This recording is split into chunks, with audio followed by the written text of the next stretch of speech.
Now today, it's time to make a little bit more progress on old Merv. Now the first thing I'm going to do is go ahead and address the air cleaner. Hopefully I can get that taken care of and then move on to the radiator. So you know what? Let me just get right on to work with that, jump right into it, take care of the air cleaner, and get the hood to shut and then go from there.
Alright, now that air cleaner just barely clears. If I get my finger up between the hood and the air cleaner, I can feel it push up a little bit, but it's probably less than a 1/4 inch of clearance, which, as long as there's clearance, it should be fine. So, if anything that happened when it's running and it gets a little vibration, I'll see the scrapes, I'll know what to do from there. But you know what?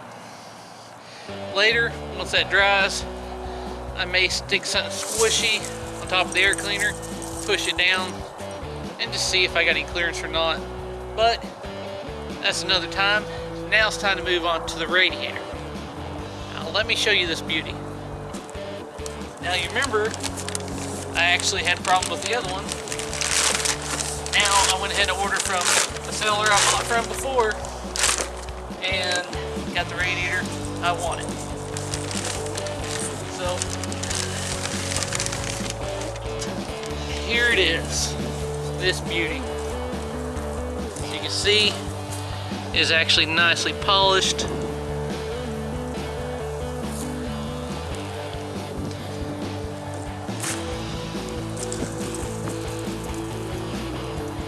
So now let's check for fitment.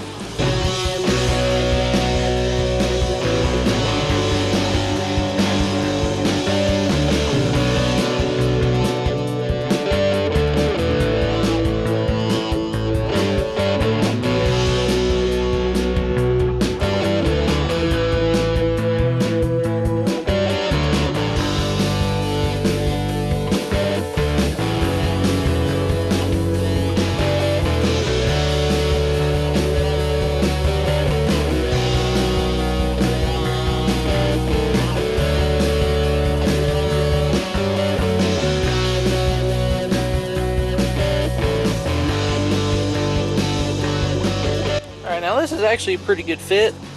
I was thinking I was going to have to cut off those little side guards there, but you know, the radiator almost lines up perfectly with that, so I'll probably keep that. You can see the only issue is twisting the cap off, but you know what, I still got the cutoff wheel. I'll just cut out around there so I can get the cap off. I can actually get right about to there in between, so that's pretty good. Probably actually better than the other S10, I think. This radiator for sure is a lot better, so I'm gonna roll with this one for sure. In fact, the only modification I think I'll do, I said, cut that right there, because that cap is not gonna just twist off. See, I get right there, I'm hitting there, it's pushing out a little bit, so notch a little bit just to make some clearance for the cap, make some mounts.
Made a little bit more progress this time too.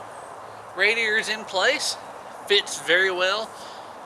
The fan, on the other hand, that I was going to use, one, it is a used fan.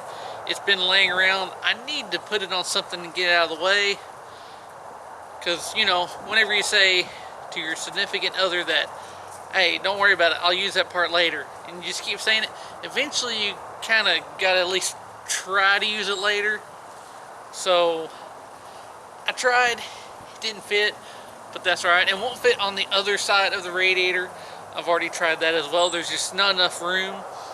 So I'm either going to have to go to one of those super thin ones, or if I can find one with enough CF film that's just a couple inches shorter, then it will fit up front too. So it won't be too big of a deal, but that's money I wasn't expecting to spend. Now, transmission cooler, that one, I have a couple of new ones, but they're a lot smaller. That one's the largest one I had. And I'm going to keep the stock transmission pan on this, so I want to run that little larger cooler. Of course, I will run it through the radiator and then through the cooler, then back to the transmission, because that seems to do very well, especially since that electric fan is directly on the other side of that cooler, so it'll constantly have airflow on that cooler, so that'll help a lot there too. The hood shuts, radiator cap opens, you can get to it easy, and it looks like everything's going to connect very well to that radiator. So going in the right direction still, but there's still more work to do to this thing, but constantly getting closer and closer. Now, I hope you enjoyed this episode, and as always, thanks for watching.